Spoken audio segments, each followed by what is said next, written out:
estás, debemos mover. Te adoraré, te adoraré. Aquí estás. Mi familia y Dios, queremos mandar un abrazo muy grande a todos, decirles que los extrañamos mucho, que no vemos la hora de que pase todo esto pronto para podernos reunir nuevamente.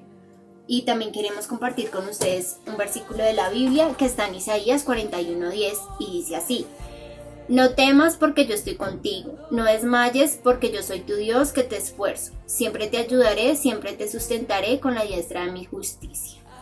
Les mandamos un abrazo muy fuerte y Dios los bendiga a todos. Te adoraré, te adoraré, te llamamos. Bueno, iglesia, vamos a adorar al Señor con la siguiente canción. Con sus palmas allí donde están.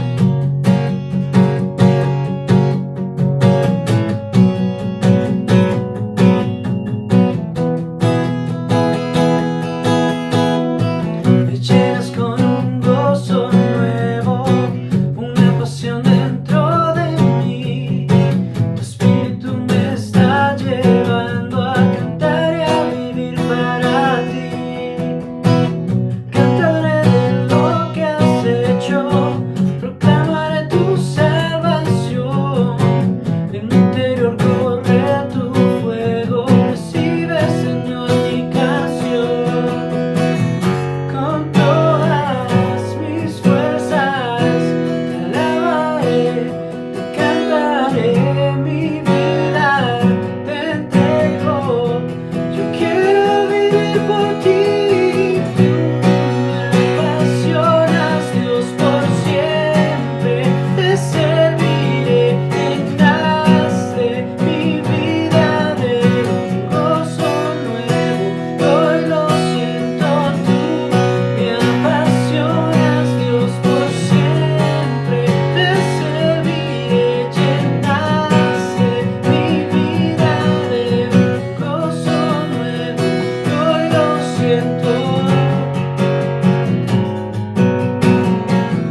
Hola, muy buenas tardes a todos. Dios les continúe bendiciendo.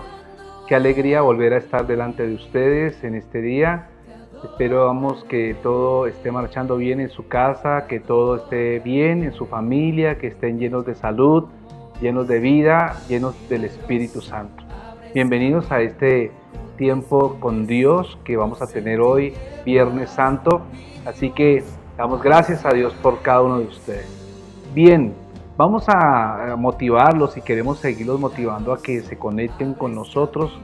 Quiero pedir un favor adicional, es que no solamente se conecte, sino también si usted no está suscrito, suscríbase. Entonces debajo de la transmisión usted va a encontrar suscribirse. Entonces usted puede dar clic ahí donde dice suscribirse, inmediatamente usted dice suscrito. Después de que se haya suscrito, vaya a la campanita que está al lado derecho y dale clic para que a usted le llegue las notificaciones siempre. Entonces muchas gracias por apoyar este medio de comunicación de su iglesia, de mi iglesia de Dios. Amén. Bien, también quiero que usted escríbanos todos los que se conecten en este momento, pues que digan un saludo a todos los que están aquí en vivo, participando.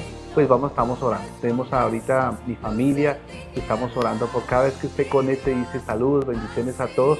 Estamos orando por sus necesidades.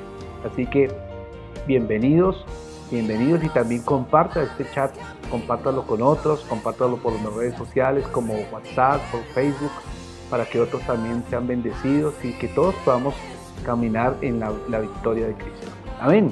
Gloria al Señor. Bien, sin más preámbulo, quiero compartir con usted la palabra de Dios. Qué alegría que podamos hoy estar aquí delante de ustedes. Es un privilegio poder estar con ustedes hoy y saber que Dios tiene cosas extraordinarias para cada uno de nosotros. Amén. Así que voy a invitarle que abra su Biblia en el Nuevo Testamento, en la primera carta del apóstol Pedro, capítulo 1, versículo 13. Vamos allá a la primera carta del apóstol Pedro, capítulo 1, versículo 13. Amén. ¿Listos? Vamos a leer con fe, vamos a leer con pasión, y antes de leer quisiera que cerrara sus ojos y pidamos al Espíritu Santo que nos dé esa iluminación acerca del texto bíblico. Amén. Cierre sus ojos. Padre, te queremos dar gracias en esta tarde, Dios mío, por el privilegio que nos das de poder estar aquí, de estar bajo nuestro techo, de tener una familia, Señor. No solamente nuestra familia de sangre, sino también una familia en la fe, Padre, que es la iglesia de Dios, mi familia. Muchas gracias, Señor. Y Padre, hoy ponemos en tus manos esta palabra que hoy vamos a escuchar, que vamos a estudiar, que vamos a escudriñar. Te pedimos, Padre glorioso, que tú nos des esa sabiduría, ese entendimiento, Dios mío, no solamente para entenderla y comprenderla, sino también darnos la sabiduría para ponerla por obra. Ayúdanos, Padre glorioso, tú eres la razón por la cual estamos en este lugar. Gracias, Padre celestial, oramos por nuestra nación, oramos por nuestro presidente, Señor, por nuestras autoridades, Señor, y Padre, dale la mejor sabiduría para tomar las mejores decisiones, Señor. Hoy declaramos, Padre glorioso, que la obra del diablo sobre nosotros, sobre nuestras vidas, es anulada en el nombre de Jesús.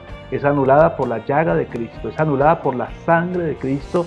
Y Padre, oramos por nuestra nación, declarando, Señor, que toda pandemia, Señor, se anula en el nombre de Cristo. Gracias, Padre celestial, oro por cada uno de los que están allí. Padre, bendigo sus vidas, Señor, si hay algún cáncer, si hay alguna enfermedad, si hay alguna dolencia, si hay algún conflicto, Señor, ahora mismo, Señor, ministro paz, Señor, en el nombre de Cristo, y gracias por permitirnos, Padre, saborear tu deliciosa palabra. En el dulce nombre de Cristo, amén y amén. Bien, mis amados hermanos, entonces, como les dije, vamos a leer la primera carta del apóstol Pedro, capítulo 1, versículo 13. Vamos a leer algunos versículos hasta el 16 y quiero que usted mire en su Biblia que hay un título allí, en mi Biblia, dice llamamiento a una vida santa. No sé en su Biblia cómo dice, en la Reina Valera, que yo tengo aquí en mi mano, dice llamamiento a una vida santa. Bien, recordemos que estos títulos, que se llaman también perícopas, no son inspirados por Dios, fueron añadidos tiempo posterior para ayudarnos a entender un poco acerca de lo que trata la Biblia, lo que trata el pasaje en especial. Bien, vamos a leer. ¿Le parece? Listo, vamos a leer. Dice la Biblia. Por tanto, ceñid los lomos de vuestro entendimiento, sed sobrios y esperad por completo en la gracia que se os traerá cuando Jesucristo sea manifestado. Como hijos obedientes, no os conforméis a los deseos que antes teníais estando en vuestra ignorancia, sino como aquel que os llamó es santo. ¿Qué dice la Biblia? Diga conmigo, sed también vosotros santos en toda vuestra manera de vivir, porque escrito está. Lea conmigo, sed santos porque yo soy santo. Gloria al Señor. Amén.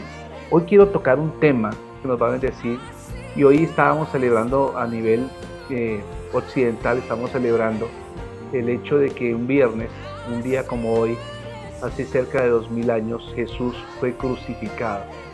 Hoy hace 2000 años, más o menos, tiempo más, tiempo menos, fue crucificado nuestro Salvador.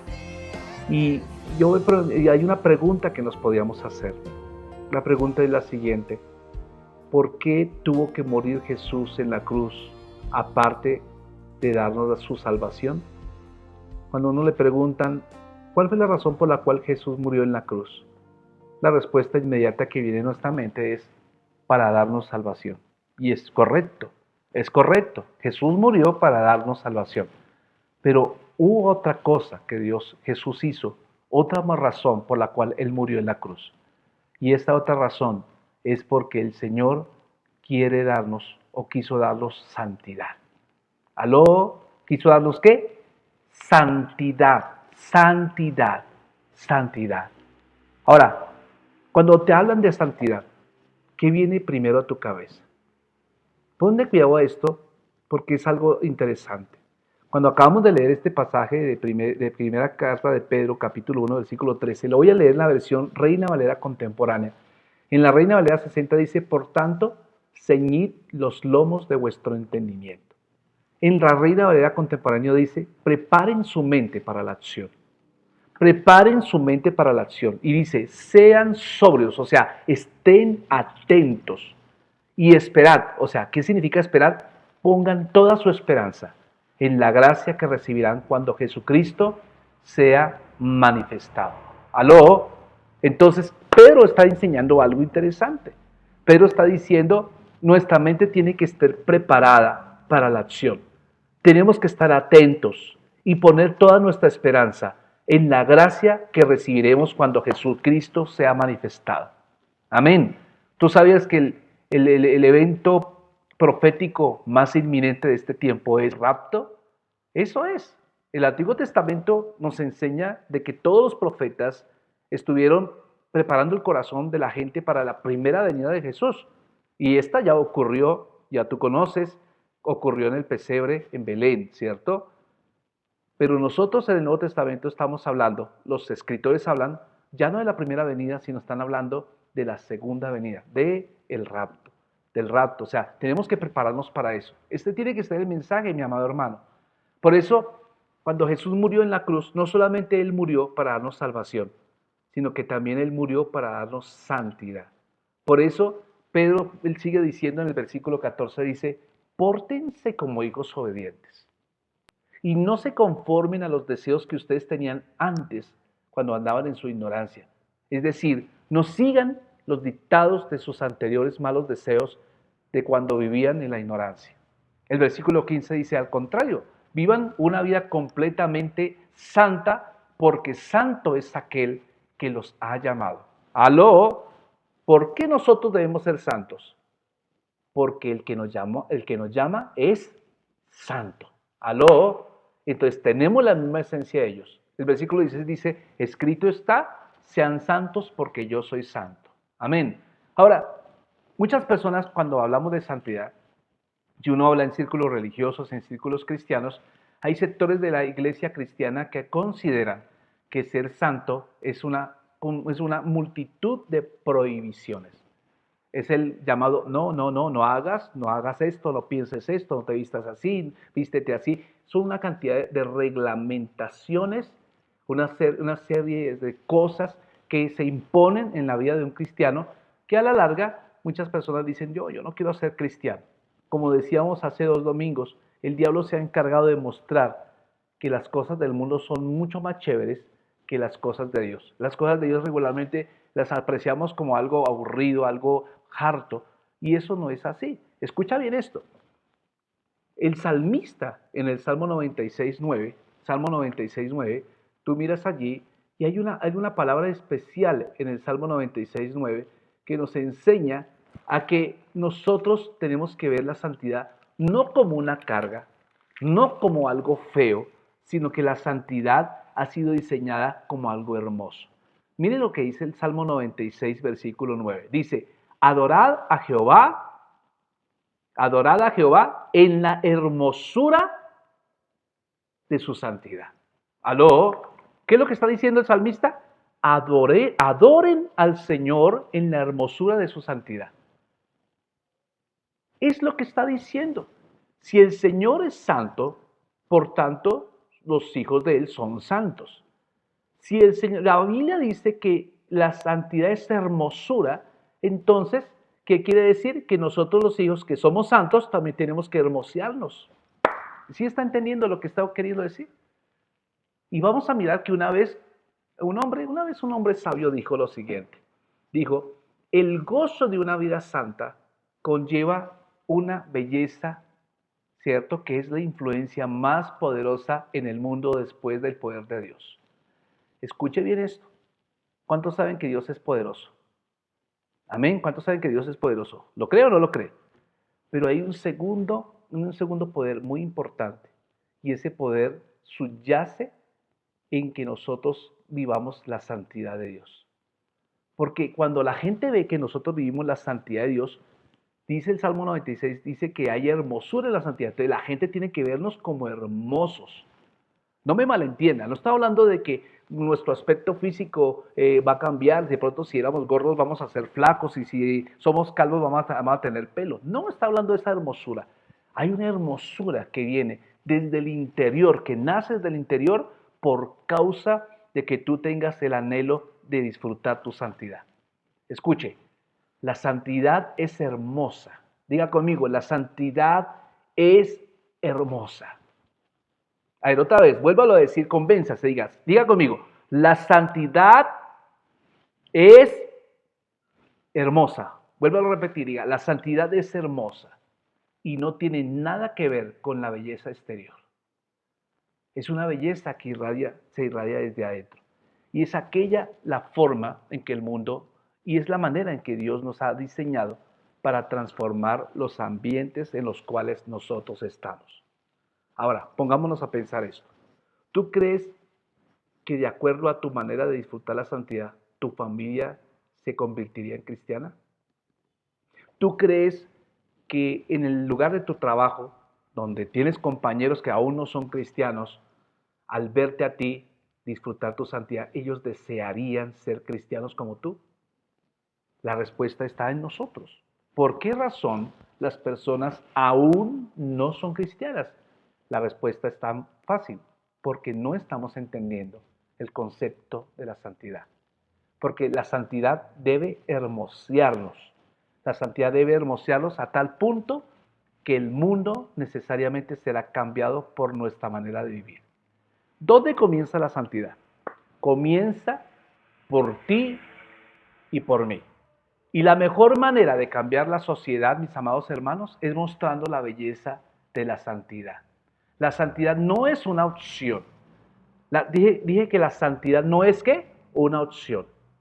Es una decisión que tenemos que tomar. Es nuestra identidad, mi amado hermano. Es tu identidad como creyente.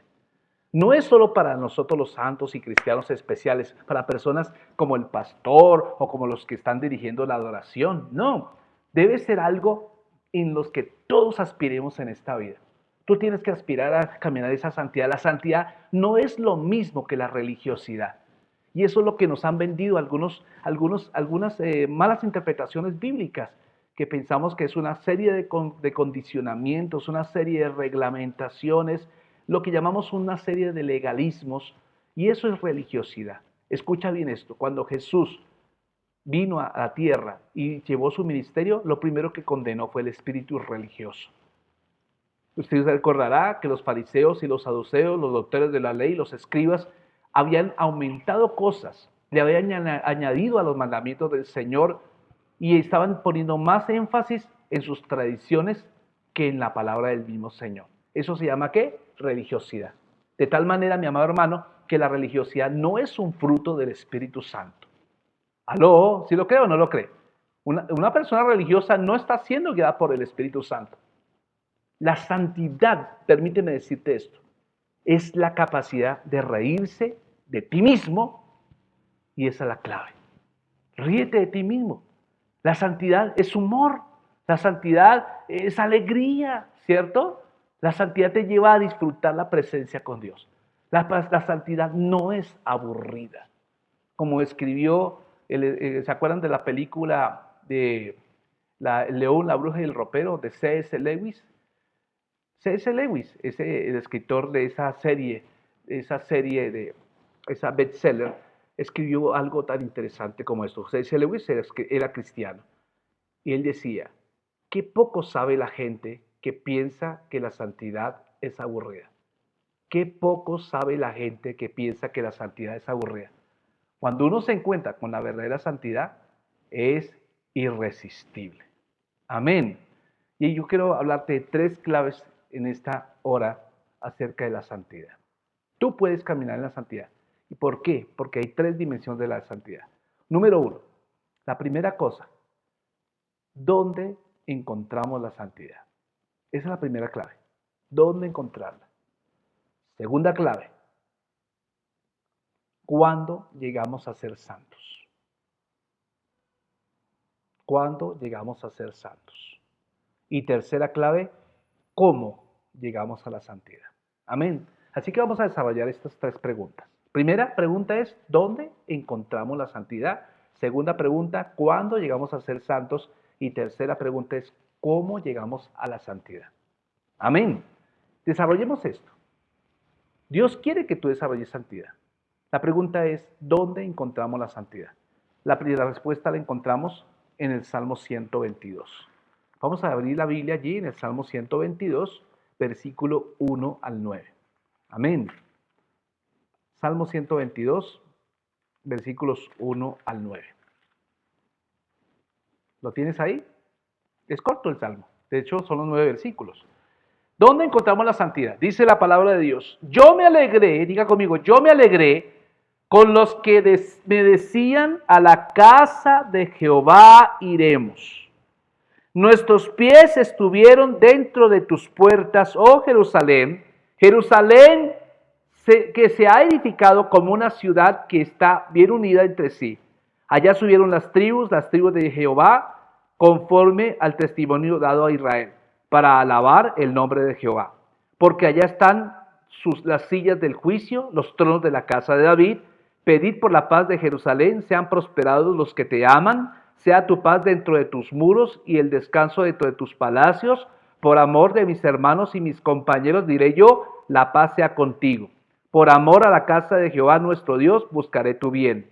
Amén. ¿Dónde encontramos la santidad? Y aun cuando este pasaje está en el Antiguo Testamento, para el salmista, escuche bien esto, para el salmista la fuente de su alegría era la oportunidad de adorar a Dios en su casa, en la casa de Dios.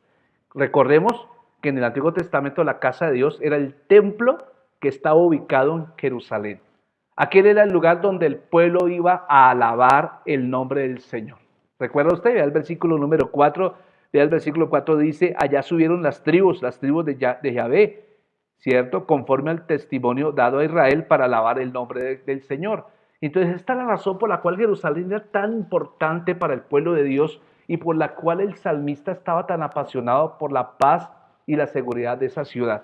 Mire los versículos 6 al 9, estaba preocupado por eso porque se consideraba que en Jerusalén estaba la presencia del Señor. Amén. Jerusalén, de tal manera, era la ciudad santa, ¿cierto? Y en este pasaje del Antiguo Testamento que hoy estamos viendo, incluso el profeta Ezequiel dice en el capítulo 20, versículo 40, escuche lo que dice, pero en mi santo monte, dice el escritor sagrado, en el alto monte de Israel, dice Jehová el Señor, allí me servirá toda la casa de Israel, toda ella en la tierra, allí los aceptaré y allí demandaré vuestras ofrendas y las primicias de vuestros dones con todas vuestras cosas consagradas. Es decir, que aún Jerusalén y el templo de Jerusalén se le llamaba el Monte Santo. Mi Monte Santo. O sea, el templo en este contexto era la casa de Dios, era su morada y eso era lo que hacía que ese lugar fuera santo. Amén. O sea, donde estaba la presencia de Dios, inmediatamente hacía que ese lugar y de las cosas que lo componían se volvieran también santas. La palabra santo significa separado para Dios. Es de uso exclusivo de Dios. Eso se llama santidad. Amén. ¿Está conmigo? Eso es lo que está diciendo. Entonces todo el pueblo, todos los que habitaban en la tierra de Israel, ¿cierto? Decía, deben adorarme en mi santo monte. En el alto monte de Israel, allí los aceptaré y allí demandaré sus ofrendas y los primeros frutos, lo mismo que sus dones y todo lo que quieran consagrarme, la palabra del Señor. Amén. Ahora, pregunto, hoy en el nuevo pacto, ¿la presencia de Dios está en un edificio? ¿Cierto que no? Porque no es así. Hoy en día, la iglesia, no las paredes, ni el techo, ni las puertas donde nos congregamos, porque ese es un lugar de reunión. La iglesia son las personas, las que han recibido a Cristo en su corazón. Esas personas ahora son la casa de Dios. Como lo expresa, dice, es el nuevo lugar santo donde la piedra angular que sostiene todas las partes juntas es Cristo Jesús mismo. Veamos cómo va tomando forma día a día. Un templo santo construido por Dios, ¿cierto? Con todos nosotros edificados dentro de él. Un templo en el que Dios se siente en casa. Escuche, hoy Dios no habita en edificios. Dios habita en tu corazón. Amén. Dios habita en tu corazón, así que tú eres el templo del Señor. Veamos qué es lo que dice Efesios capítulo 2, 19 al 22. Dice, por tanto ustedes ya no son extranjeros ni advenedizos. Voy a leerlo, Efesios capítulo 2, 19. Efesios 2, 19, escuche lo que dice, vamos a leer hasta el versículo 22. Dice la Biblia, así que ya no sois extranjeros ni advenedizos, sino conciudadanos de los santos y miembros de la familia de Dios. ¡Wow! ¿Qué es lo que está diciendo, qué es lo que está diciendo Pablo? Pablo está diciendo, ustedes ya no son proscritos, ya no son bastardos, ustedes son hijos legítimos. Y luego dice, edificados sobre el fundamento de los apóstoles y profetas, siendo la principal piedra del ángulo Jesucristo mismo, en quien todo el edificio bien coordinado va creciendo para ser un templo santo en el Señor, en quien vosotros también sois juntamente edificados para morada de Dios en el Espíritu. Amén. Gloria a Dios. El pueblo, usted, su familia que está viendo este video, es el nuevo lugar donde está la presencia de Dios. Aleluya. ¿Se goza o no se goza? Son buenas noticias. Usted es el nuevo templo del Señor. Y a través de Jesús eres la nueva morada de Dios. Eres el templo del Espíritu Santo. Gloria al Señor. Cierre sus ojos. Diga, Señor, ¿cómo anhelo tu santa presencia, Dios? Anhelo alabar tu nombre, Señor. Gracias por la paz y la seguridad que viene de tu presencia. Gracias porque me elegiste como tu santo templo. Amén y amén. Ahora, vamos a ver la segunda pregunta. La primera pregunta era, ¿dónde encontramos la santidad? ¿Cierto? Y ya vimos que la encontramos en nosotros mismos. Cuando el Señor viene a nuestra vida, Él nos santifica. Amén. Segunda, ¿cuándo es que llegamos a ser santos? Permítame decirle esto. La santidad es ahora posible para ti mediante el sacrificio de Jesús. Hoy estamos en Viernes Santo. Hace más de 2000 años Jesús estaba muriendo en la cruz del Calvario. Cuando Él murió en la cruz del Calvario, Él lo hizo para darte salvación, para darme salvación a mí también, pero también para darnos el don del Espíritu Santo. Y ese don viene porque Él viene a vivir en nuestro corazón. En un sentido podemos experimentar la santidad instantánea, pero en otro sentido, la santidad es un proceso muy largo que nunca estará completo en la vida. Escucha bien esto. Una de las preguntas que se hacen con frecuencia las personas es, ¿qué sucede con todas las personas que vivieron antes de Jesús? No es injusto, pastor, que Jesús haya venido en un momento particular de la historia y que haya hecho posible el perdón. Lo que ellos están tratando de decir es que lo que están diciendo es que la cruz solo puede avanzar en el tiempo y no puede ser efectiva para aquellos que vivieron antes de Jesús. Es decir, que en el año cero y los que vivieron después del año cero son bendecidos y no los que vivieron antes del año cero, antes de Cristo. Yo no sé tú. ¿Qué piensas tú de eso? Sin embargo, vamos a leer que en Hebreos capítulo 10, versículo 12, vamos a ver allí más adelantico Hebreos 10, 12, vamos a encontrar qué es lo que dice el escritor sagrado. Vea, Hebreos 10, 12 dice así, pero Cristo, habiendo ofrecido una vez para siempre un solo sacrificio por los pecados, se ha sentado a la derecha de Dios. Amén. ¿Dónde se sentó el Señor? A la derecha de Dios. Entonces, Jesús es nuestro sumo sacerdote. Lo que hizo Jesús hace 2000 años, es un sacrificio, es eficaz no solamente para nosotros en ese tiempo, sino también es eficaz para el tiempo antes de Cristo. Es decir, que la cruz es eficaz para aquellos que vivieron antes de Cristo, como aquellos que viven después de Él. Fíjense que el autor de Hebreos dice, el sistema antiguo bajo la ley de Moisés simplemente era una sombra, un tenue anticipo de las cosas buenas que estaban por venir. No las cosas buenas en sí mismas. En otras palabras, solo prefiguró algo superior que estaba por venir. Dicho de otra forma, mis amados hermanos, el Antiguo Testamento era una fotografía de lo que iba a ser una realidad en el Nuevo Testamento. A mí me ocurrió, yo les he contado a ustedes mi historia cuando yo por primera vez quise tener carro propio. Cuando quise tener carro propio, fui al concesionario y en el concesionario me atendió un asesor, muy atento por cierto, y él me mostró el vehículo, el cual me llamó la atención, y del vehículo él me dio una foto, un póster, me dio el póster. Y yo me fui muy emocionado con mi póster del carro que iba a comprar. Cuando llegué a mi oficina, a la oficina, puse el póster encima del escritorio y puse a hacer mi trabajo normal de lo que me correspondía hacer, pero llegó mi jefe. Y el jefe me dijo, ¿y qué es eso que está encima del escritorio? Yo le dije, no, jefe, es que estoy cotizando este carro, pienso comprarlo. Y entonces, cada momento que yo estaba allí trabajando, veía el póster y decía, wow, cómo es de chévere ese carro, wow, se ve bonito, se ve espacioso, nuevo, huele a nuevo. Pero pregunto, ¿ese póster me habría servido realmente? ¿Qué es lo que me estaba mostrando ese póster? El póster era un póster, pero simplemente es una imagen de algo que iba a recibir tiempo después. Realmente esto es una imagen y el Antiguo Testamento está mostrando imágenes de lo que habría de ser o la realidad después de que Cristo muriera y resucitara en la cruz. Así que mis amados hermanos, la ley es el póster. La ley del Antiguo Testamento, todo lo que los 10 mandamientos, que realmente no eran 10 sino son un conglomerado de 613 mandamientos, en los cuales simplemente mostraban la incapacidad del ser humano para salvarse a sí mismo. La prueba es que la ley misma no podía perfeccionar a la gente, ¿cierto? Ni siquiera los sacrificios que venían siendo ofrecidos podían perfeccionar a la gente.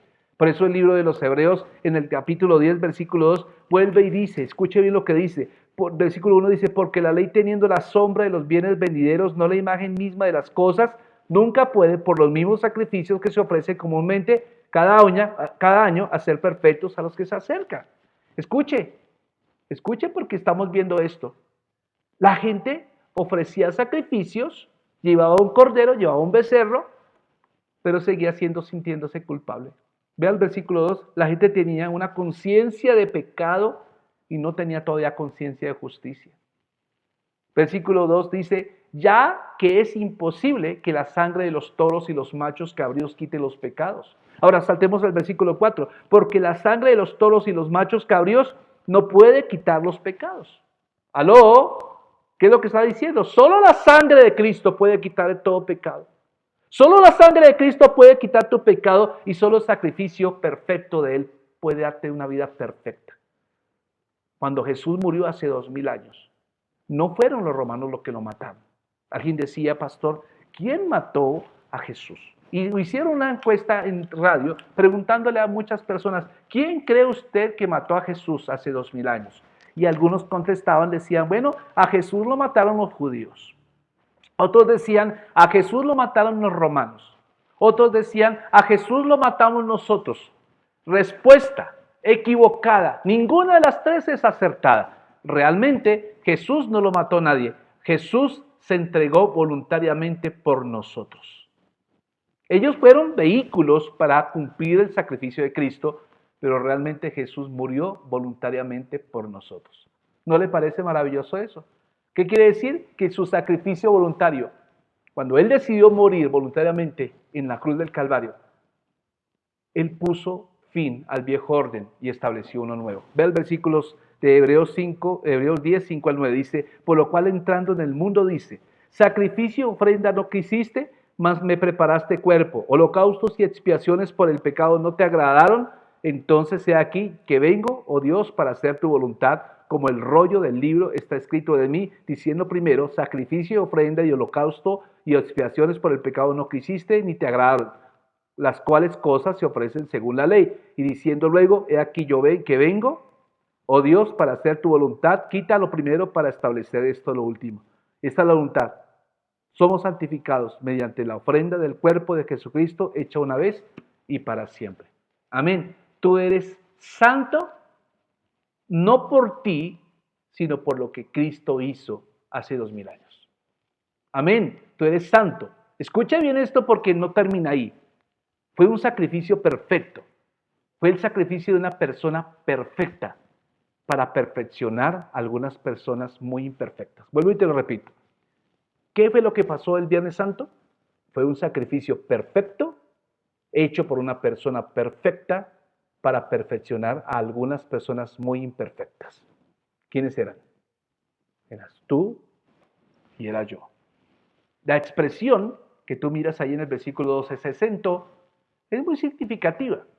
Pues resulta que los sacerdotes de Aarón nunca pudieron sentarse a descansar en el santuario. Ve el versículo 11, por favor, Hebreos 10, 11, ¿qué es lo que dice? Dice allí, y ciertamente todo sacerdote está día tras día ministrando y ofreciendo muchas veces los mismos sacrificios que nunca pueden quitar los pecados. Los sacerdotes de Aarón nunca se sentaron a descansar en el santuario. Sus sacrificios nunca estuvieron completos. Y por otra parte, Jesús, en cambio, se sentó a la derecha del Dios Todopoderoso. ¿Qué demuestra esto? Demostró simplemente que su obra había sido terminada. Por eso el versículo 14 dice, porque con un solo sacrificio ha hecho perfectos para siempre a los que están santificados.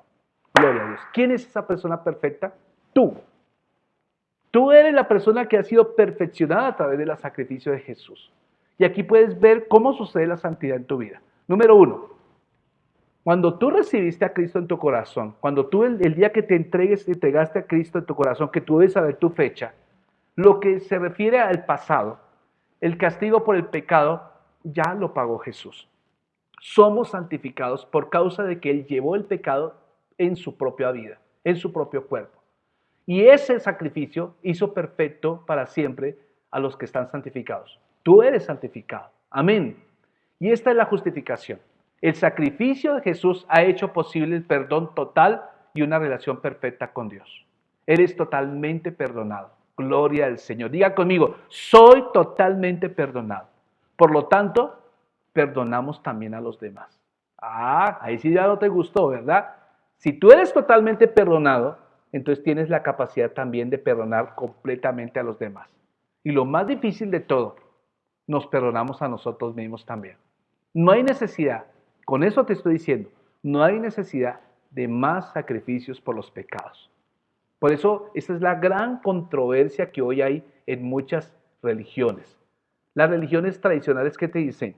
Te dicen, bueno, tienes que pagar una promesa allí en tal lugar, tienes que subir a tal lugar de rodillas, tienes que hacer tal cosa, ir a hacer 9 domingos a tal lugar. Sacrificios, ¿cierto? Yo te quiero decir, cuando Cristo murió hace 2000 años, dijo, este es mi último sacrificio, ya no es necesario más sacrificios. Ve al versículo 18, ¿qué dice Hebreos 10:18? Dice, pues donde hay remisión de estos, no hay más ofrenda por el pecado. ¿Qué es lo que está diciendo? No hay más necesidad de sacrificios. En pocas palabras, ¿qué te quiero decir? Tú eres santo por lo que hizo Cristo en la cruz del Calvario.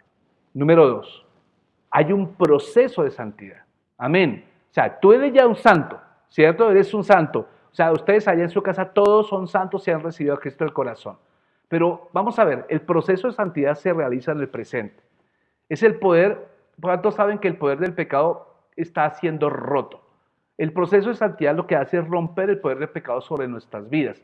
Y la santidad es un proceso de santificación. Vea el versículo 14, Hebreos 10:14 dice, porque con una sola ofrenda hizo perfectos para siempre a los santificados, ¿cierto? Por lo menos en mi caso parece ser un proceso muy lento y muy desafiante. Jesús me está liberando del poder del pecado. La santidad es obra del Espíritu Santo que nos da testimonio de ello. Entonces escuche, el versículo 15 dice, y nos atestigua lo mismo el Espíritu Santo porque después de haber dicho, este es mi pacto que haré con ellos, después de aquellos días, dice el Señor, pondré mis leyes, ¿dónde? En sus corazones y en sus mentes las escribiré. ¿Quién haría eso? ¿Quién sería el escritor? ¿Quién iba a escribir esa nueva ley del amor en nuestro corazón? Se lo voy a decir, el Espíritu Santo. Él empezó a escribir en tu corazón la nueva historia en tu vida. ¿No le parece maravilloso? Es por medio del Espíritu Santo, cuando Él viene a vivir en ti, es que las leyes de Dios estarán ya en tu corazón y en tu mente. Amén. Y hay una santidad que viene en el futuro. La llamamos la santidad perfecta. Entonces, escuche, en el futuro, incluso, va a llegar un momento, va a llegar un tiempo en donde la presencia del pecado ya será completamente eliminada. ¿Cuántos dicen amén a eso? Es excelente, ¿cierto? Un día se verá que el mal ha sido completamente derrotado y Jesús espera que sus enemigos sean puestos al estrado de sus pies. Eso lo dice el versículo 13, Hebreos 10:13 que dice la palabra de aquí en adelante, esperando a que sus enemigos sean puestos por estrado de sus pies. ¿Quiénes son los enemigos? Pues el pecado, el sistema del mundo, el pensamiento del mundo, el mismo diablo. Esos son nuestros enemigos. Los enemigos no son personas, son sistemas que se tratan de infiltrar en nuestro corazón. Por eso hay un proceso. Mientras eso ocurre, y eso va a estar en el futuro, entonces nosotros estamos en un proceso de santificación. Amén. Ahora, la tercera pregunta, ¿cuál era? ¿Se acuerda? La primera pregunta, ¿cuál fue la que resolvimos? La primera pregunta era, ¿dónde encontramos santidad? Y ya dijimos, en la presencia de Dios, porque el Señor vino a morar dentro de nosotros y ahora somos el templo del Espíritu Santo. Pregunta número 2, ¿cuándo llegas a ser santo? Bueno, llegamos a ser santos, mi amado hermano, cuando el Espíritu Santo vino a morar en nosotros. Amén. Esa es la razón. Entonces hay una santidad inmediata que ya sucedió cuando tú recibiste a Cristo en el corazón.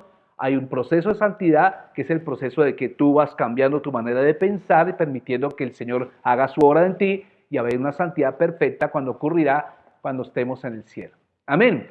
Ahora, la tercera pregunta era, ¿cómo llegamos a ser santos? Santo significa ser exclusivamente para Dios. Veamos otra vez primera carta de Pedro 1:15. Primera carta de Pedro 1:15, vamos otra vez allá y volvamos a leer ese pasaje con el cual empezamos. ¿Qué dice la palabra del Señor? Dice, sino como aquel, diga conmigo, sino como aquel que os llamó es santo, sed también vosotros santos en toda vuestra manera de ¿qué? De vivir. ¡Wow! Al contrario, dice la Reina Valera contemporánea, al contrario, vivan una vida completamente santa, porque santo es aquel también que los ha llamado. Versículo 16 dice, escrito está, sed santos porque yo soy santo. Ahora, escucha esto. La clave de la santidad se encuentra en tu relación con Dios. ¿Sí me escuchó lo que le dije? La santidad no consiste en prohibiciones, la santidad no consiste en qué y no debes hacer, sino consiste en tu relación con el Señor. El mismo apóstol Pedro está diciendo, sed santos porque yo soy santos. Entonces, ¿qué significa? Que vamos a adquirir de la santidad de Dios en la misma medida en que tú te relaciones con Él. Amén. A través de tu relación con Él, Él quiere que seas como Él. Como decía el dicho popular, el que anda entre la miel, ¿qué pasa? El que anda ¿cómo decía? El que anda entre abejas, algo se le pega, ¿cierto? Como decía el Chapulín Colorado, la idea es esa. Si tú andas entre la miel, algo se te pega, ¿cierto? Y entonces el Señor nos recuerda, yo soy el Señor quien te apartó para que tú fueras santo, ¿cierto? Marcos, ¿qué dice Marcos 3:13? Marcos 3:13 dice lo siguiente, vamos a leer allá el Evangelio de Marcos 3:13 porque es algo extraordinario cuando el Señor dice, ¿para qué escogió el Señor sus discípulos? Muchas personas han respondido, bueno, el Señor escogió sus discípulos para que ellos fueran a echar demonios, para que ellos fueran a hacer la obra del Evangelio, y póngale cuidado que esa no fue la primera razón por la cual el Señor eligió sus discípulos. Vaya conmigo Marcos 3:13. ¿Qué dice Marcos 3:13 al 15? Dice, después subió al monte y llamó así a los que él quiso y vinieron a él. Vamos al 14, ¿qué dice? Y estableció a 12, ¿para qué? A ver, vuélvelo a repetir, a ver. Y estableció a 12, ¿para qué? Léalo, diga conmigo, para que estuviesen con él y para enviarlos a predicar. ¿Cuál es la primera razón por la cual Dios te eligió a ti? Diga conmigo, para que estuviera con él. ¿Se acuerda de la historia de Marta y María en Lucas 10:38 al 42? Allí nos está dando la razón, ¿cierto? La idea de Dios es que tú tengas tiempo para Él. La única manera en que tú vas a desarrollar virtudes, la única manera en que tú vas a desarrollar una vida cristiana efectiva es cuando tú quieres estar tiempo con Él, como María lo hizo. Amén. Recuerda que Marta le dijo, Señor, ¿no tienes cuidado de que mi hermana no viene y me ayuda? Y entonces, ¿qué le dijo el Señor Jesús? Le dijo, Marta, afanada y turbada estás con tantas cosas, pero solo una cosa te digo, María ha elegido la mejor parte. Yo te hago una pregunta en esta tarde, ¿qué parte tú vas a elegir? La santidad no es cohibirse de cosas, la santidad no son prohibiciones, la santidad es disfrutar la presencia de tu papá. Amén. Disfruta la presencia de tu papá, mi amado hermano. Por eso, mi amado hermano, el peor pecado que la gente puede cometer es tratar de ser independientes de Dios. Porque fíjate que todo el pecado consiste en eso. La gente quiere ser independiente de Dios, no quiere orar, no quiere ir a la iglesia, no quiere hacer nada de la iglesia. Entonces ya, aunque no hagan pecados evidentes, ya están en pecado porque ya están envueltos en el conductismo del mundo. Escuche bien esto. Dios te santificó a través del Espíritu Santo, ¿cierto? Y Dios te puso un sello en tu vida para que tú irradies su belleza delante de la gente. ¿Te acuerdas cuando Moisés subía al monte y duraba 40 días con sus 40 noches en el monte? ¿Qué ocurría cuando él bajaba del monte? Él tenía que ponerse un velo delante del rostro porque el rostro le irradiaba, parecía brillante, parecía el sol. Así va a ser tu rostro cuando tú estés en la presencia de Dios. Y la gente va a entender que cuando tú estás en la presencia de Dios, te conviertes en algo muy bello. Porque tus decisiones, tus maneras de ser, tu temperamento y tu actitud van a cambiar de acuerdo a la santidad de Dios. Por eso Pedro dice, sed santos como el Padre es santo. ¿Qué le parece si cierras tus ojos? Cierra tus ojos y dile en esta misma hora, Padre, yo quiero ver tu santidad. Dígale, Padre, yo quiero ver tu santidad. Te doy gracias, Padre Celestial, porque en esta hora tú me permites, Señor, ver la santidad. Ahora entiendo que en la cruz no solamente viniste a darme salvación. Diga conmigo, no viniste solo a darme salvación, viniste a darme santidad, Señor.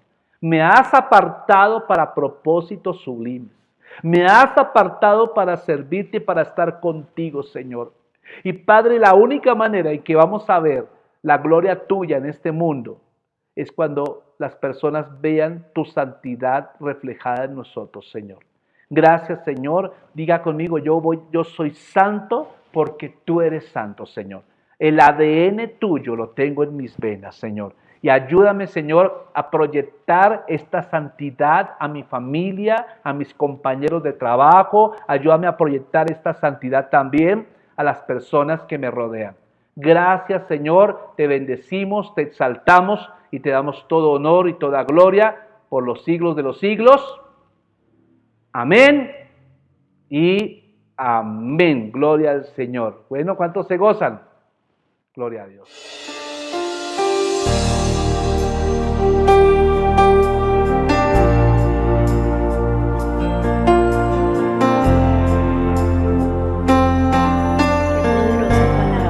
Gracias al Señor porque el Señor nos reanima con su palabra, el Señor nos da nuevas fuerzas con esa palabra. Gracias al Señor y podemos orar por las necesidades de cada uno de ustedes. Sabemos que Dios es nuestro ayudador, Dios es nuestro sanador, Dios es nuestro proveedor, Dios es nuestro salvador. Cuando el Señor nos salvó, nos dio todo. Él dice, pídeme y te lo daré. Entonces tenemos que pedir con fe, no importa lo que tú estás pidiendo. El Señor es poderoso para contestar esa petición. Y yo quiero que te unas a nosotros para orarle al Señor, porque el Señor dice, si tuvieres fe como un grano de mostaza, tú le dirías a esa circunstancia que estás viviendo, tú le dirías a esa situación. Y en el nombre de Jesús le damos Amén. A decir, a hablar a la circunstancia al Señor. ¿Qué tal si cerramos nuestros ojos? Padre, gracias, Señor, porque creemos en el Dios de milagros, creemos en el Dios que salva, sana, bautiza y da poder. Gracias, Amén. Señor, porque tu palabra nos empodera, tu es. palabra nos lleva a otros niveles, Señor, de fe, Señor. Padre Santo, yo sé, Señor, Padre, a quién estamos pidiendo, en quién estamos confiando, Señor. Padre bendito, Señor, suceden cosas que ni siquiera imaginamos, Señor, cuando pedimos, Señor, cuando nos unimos en oración, Señor. Padre bendito, toca a aquel que está enfermo, Señor. Padre, porque por tus llagas hay sanidad. Gracias, Señor. Para ti nada es imposible. El nombre de Jesús está sobre toda enfermedad. Llámese como se llame, en el nombre de Jesús, Señor, tú estás sanando, tú estás dando y creando nuevos órganos, Señor. Padre, gracias, porque tu palabra, Señor, es impartida. Tu palabra, Señor, aleluya, nos desafía, Señor. Padre, tomamos lo que tú ganaste en la cruz del Calvario. Tú ganaste, Señor, salud divina, Señor. Gracias, Señor. Padre, toma, Señor, cada familia y trae paz, Señor. Trae paz a los hogares, Señor. Padre bendito, tú te llevas las contiendas y traes la paz, Señor. La paz de Cristo reina en tu hogar. Ahora que tenemos que compartir más tiempo en familia, qué bendición poderlo hacer. Qué bueno que no estamos solos. Señor, gracias por traer paz a ese varón, Señor, que tal vez está afligido por la circunstancia que está viviendo. A esa mujer, Señor, trae paz. Pero también a esos hijos, Señor. Llénalos de un gozo, Señor, que ellos no van a saber, Señor, por qué, Señor. Aleluya, Señor. Gracias. Llénalos de gozo, porque el gozo del Señor será tu fuerza. Gracias, Jesús. Gracias. Gracias, Señor, porque tú traes provisión para los hogares, provisión para los pequeños empresarios, para los grandes empresarios también, provisión para aquel que tiene un negocio, Señor, provisión para aquella persona, Señor, que tal vez su provisión era, Señor, un arriendo, Señor, pero tú eres el proveedor, tú eres el ayudador. Gracias, Señor, aleluya, Señor. Gracias porque también alistamos nuestra ofrenda, Señor, como familia para ti, Señor. Gracias, mi buen Dios y Salvador. Gracias por levantar las fuerzas de aquel que no la tiene. Gracias por dar esperanza, Señor. Muchas gracias, Señor. Gracias, Señor, porque tú haces cosas sobrenaturales, Señor. Es en tu santo nombre, Jesús. Amén y amén. Bueno, mis amados hermanos, queda recordarles y darles una invitación súper especial, y es el día domingo a las 10 de la mañana. El día domingo, mis amados hermanos, recordemos que vamos a tener también un tiempo para nuestros niños pero también una poderosa palabra para todos nosotros como familia. No, por favor, no te pierdas. A las 10 de la mañana invita a tus amigos, a tus vecinos, a tus conocidos, que cada uno en su casa pueda escuchar la poderosa palabra de Dios. Gracias. Sabemos que la palabra de Dios es viva y eficaz y más cortante que toda espada de doble filo. Y gracias al Señor por cada uno de ustedes. Mis amados hermanos, les amamos, les bendecimos y nos vemos el domingo en el nombre de Jesús.